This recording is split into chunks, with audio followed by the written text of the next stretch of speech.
Hello everyone, Rahul Mishra नाम है हमारा और आज के इस वीडियो में हम लोग 28 से लेकर 31 अगस्त तक की बैंकिंग एंड फाइनेंशियल अवेयरनेस यहाँ पर डिस्कस करने जा रहे हैं। अपने पिछले वीडियोस में हम लोगों ने 27 अगस्त तक की banking and financial awareness discuss कर ली है और उन सारे वीडियोस को अगर आप लोगों ने नहीं देखा और देखना चाहते हैं तो जाकर आप लोग देख सकते हैं। प्रॉपर प्लेलिस्ट बना दी गई है जहाँ पर हम लोग वीकली बेसिस पर बैंकिंग एंड फाइनेंशियल अवेयरनेस के वीडियोज़ डिस्कस किया करते हैं। और ये जो भी हम लोग यहाँ पर banking and financial awareness discuss करते हैं, ये किसी भी बैंक एग्जाम के लिए बहुत ही ज़्यादा महत्वपूर्ण रहने वाली है, चाहे फिर स्केल 2 हो, स्केल 1 हो, पीओ क्लर्क, स्केल 2, स्केल 3, उन सभी एग्जाम्स के लिए बहुत ही ज़्यादा महत्वपूर्ण रहने वाली है। ठीक है, तो आज के वीडियो का पहला क्वेश्चन हमारे स्क्रीन पर है और इसमें बोला गया है who chaired the second BRICS finance minister and central bank governors meeting.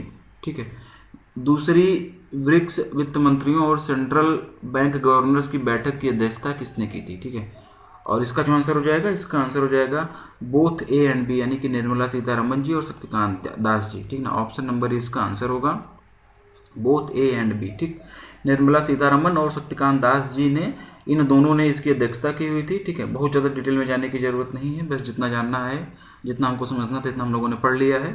और 2021 के लिए जो चेयरमैनशिप है ब्रिक्स देशों की, वो इंडिया के पास में है। ठीक है, और 2021 के लिए थीम क्या है ये आप लोग कमेंट कर बताओगे, पिछले कई वीडियोस में बताया जा चुका है, याद करो आप लोग और बताओ इसको। ठीक, तो ऑप्शन नंबर ही बोथ ए एंड बी इसका आंसर हो जाएगा।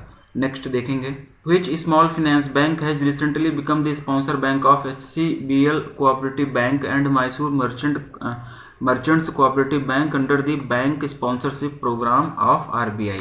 ठीक है, कौन सा लघु वित्त बैंक हाल ही में RBI के बैंक प्रायोजन कार्यक्रम के तहत में HBCL सहकारी बैंक और मैसूर मर्चेंट सहकारी बैंक का प्रायोजक बैंक बन गया है, ये इसमें पूछा गया है। और इसका जो आंसर होगा, इसका आंसर हो जाएगा जन small finance bank, option number A.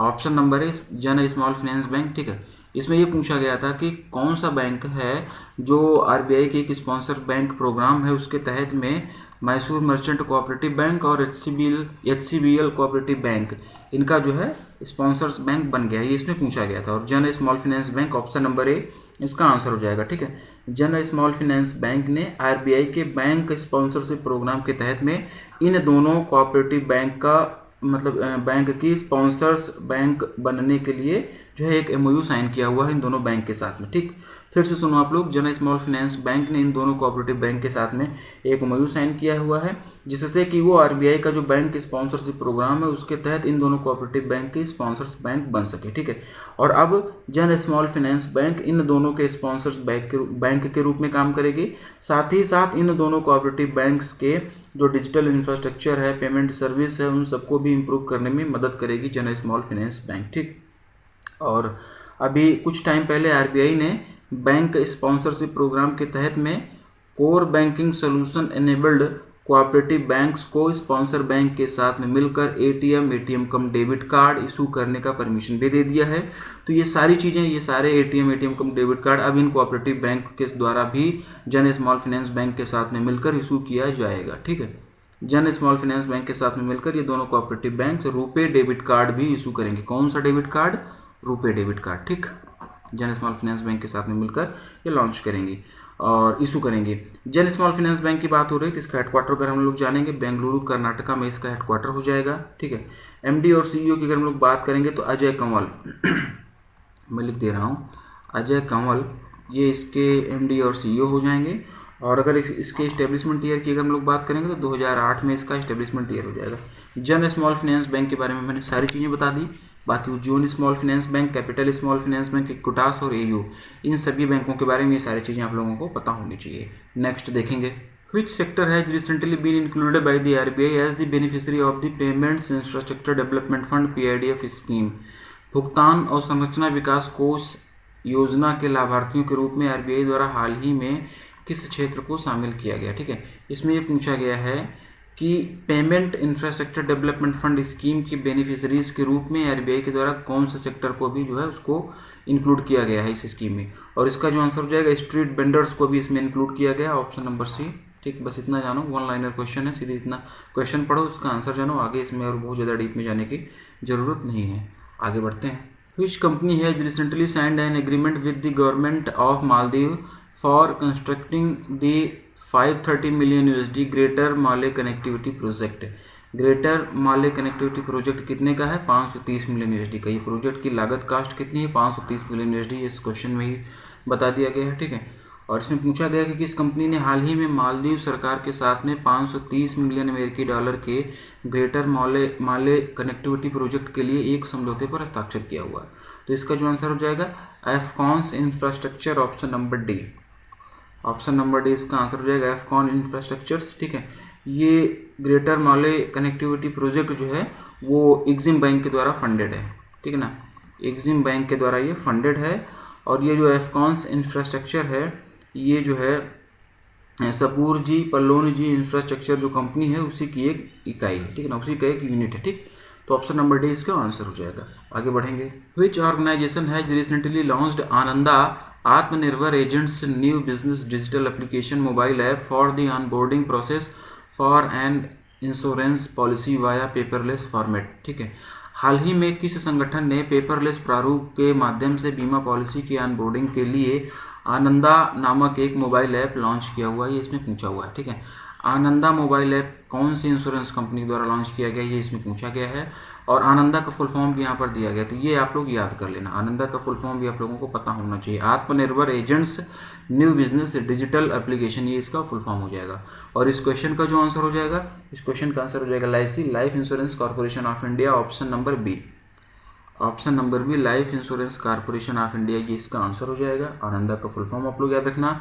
LIC का हेडक्वार्टर कहाँ पर है ये आप लोग कमेंट कर बताओगे। चेयरमैन जो है UMR कुमार है, ये मैं बता दे रहा हूँ, ठीक है। LIC की इस्टेब्लिशमेंट जो है वो 1956 में हुआ था। 1956 में LIC एक्ट आया हुआ था, ठीक है। और LIC से अभी क्या हुआ, LIC अपना IPO लाने जा रहा है। कुछ पोस्ट इसमें से हटाई गई हैं, कुछ पोस्ट को इसमें से ख़त्म कर दिया गया LIC से। कौन सी पोस्ट है वो आप लोगों को याद होगी, पिछली वीडियोस में हमने पूछा था और कई सारे लोगों ने बताया हुआ था। और किसकी एज बढ़ाकर 60 से 62 साल तक कर दी गई, ये भी आप लोग यहीं पर रिवाइज करते हुए चलो, ठीक। LIC के बारे में मैंने बता दिया, हेडक्वार्टर वगैरह। बाकी और भी जो है ये जनरल इंश्योरेंस और Kotak Mahindra, ICICI prudential, HDFC life, at least इनके हेडक्वार्टर आप लोगों को पता होने चाहिए।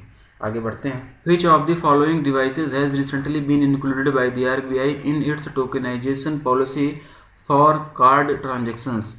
निम्नलिखित में से कौन सा उपकरण हाल ही में RBI द्वारा कार्ड लेन देन के लिए अपनी टोकनकरण नीति में शामिल किया गया है? ये इसमें पूछा गया, ठीक है।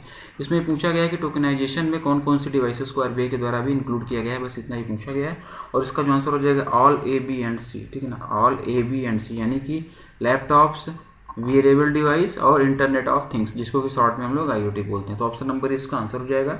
RBI ने अभी हाल ही में टोकनाइजेशन के दायरे को बढ़ाया है, ठीक है। और कुछ और डिवाइसेस को भी इसमें शामिल किया गया है। कौन कौन सी डिवाइसेस हैं वो, लैपटॉप, डेस्कटॉप, वेरिएबल डिवाइस। देखो वेरिएबल डिवाइस भी लिखा हुआ, तो वेरिएबल डिवाइस मतलब कि जैसे कि रिस्ट वॉच हो गया, बैंड हो गया, ठीक है ना, इंटरनेट थिंग्स, इन सारी चीज़ों को इसमें शामिल किया गया है। और ऐसा इसलिए किया गया है जिससे कि कार्ड ट्रांजैक्शन को और ज़्यादा सेफ और सिक्योर बनाया जा सके। यहाँ पर एक टर्म यूज हो रहा है टोकनाइजेशन, क्या होता है ये कई बार पिछले सारे वीडियोज में बताया गया है। तो यहाँ पर हम लोग टोकनाइजेशन क्या होता है ये नहीं पढ़ेंगे। जो लोग पिछले वीडियोज़ लगातार देखते हुए आ रहे हैं उनको सारी चीज़ें पता होंगी, ठीक है। और payment and settlement act 2007, payment and settlement act 2007 के सेक्शन 12, सेक्शन 10(2) और सेक्शन 18, ठीक है ना, सेक्शन 18 के तहत इन सारी चीज़ों को जो है इसमें इंक्लूड किया गया है। तो ऑप्शन नंबर ई इसका आंसर होगा। नेक्स्ट देखेंगे।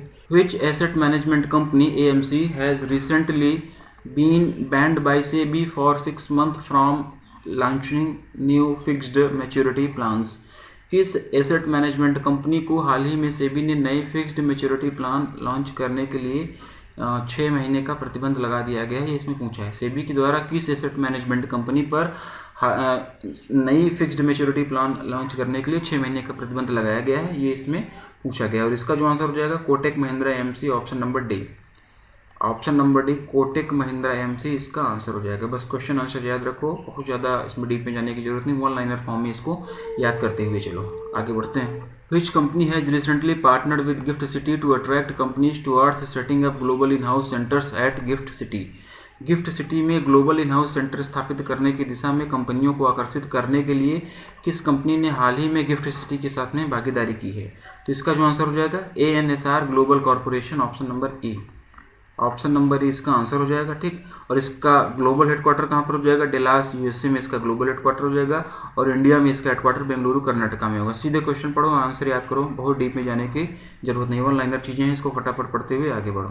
As per a recent update from RBI, what is the increased limit of fund transfer per transaction under the Indo Nepal remittance facility scheme. RBI के हालिया अपडेट के अनुसार भारत नेपाल प्रेषण सुविधा योजना के तहत प्रति लेन देन फंड ट्रांसफर की बढ़ी हुई सीमा क्या है, ठीक ना।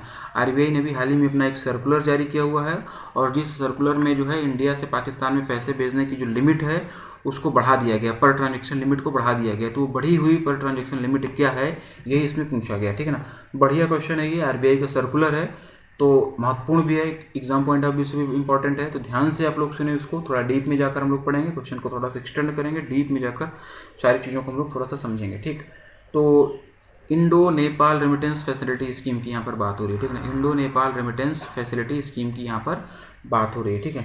तो इस स्कीम के तहत में फंड ट्रांसफ़र लिमिट को अभी हाल ही में आरबीआई ने 50,000 रुपये पर ट्रांजैक्शन से बढ़ाकर 2 लाख रुपए पर ट्रांजैक्शन कर दिया है, ठीक है ना। कितना कर दिया है, 2 लाख रुपए पर ट्रांजैक्शन कर दिया हुआ है। 50,000 रुपये पर ट्रांजैक्शन से बढ़ाकर 2 लाख रुपए पर ट्रांजैक्शन कर दिया गया है। यही इस क्वेश्चन में पूछा गया है, ऑप्शन नंबर ई इसका आंसर हो जाए, ठीक। तो पहले अगर पूछा जाए कि पहले कितनी लिमिट थी, तो पहले 50,000 रुपये पर ट्रांजैक्शन हुआ करती थी, अब इसे बढ़ाकर 2 लाख रुपये पर ट्रांजैक्शन कर दिया गया है आरबीआई के द्वारा, ठीक है। और 50,000 रुपये के मैक्सिमम 12 ट्रांजेक्शन्स किए जा सकते थे पहले, ठीक है ना। ये सुनते चलना आप लोग ध्यान से, 12 ट्रांजेक्शन, जितनी भी चीज़ें आप लोगों को बताई जा रही हैं सबको नोट डाउन करना। जो लोग पीडीएफ नहीं परचेज करते, नोट करते हुए चलना, चीज़ें काम की हैं, यहाँ से क्वेश्चन बन सकता है, ठीक है।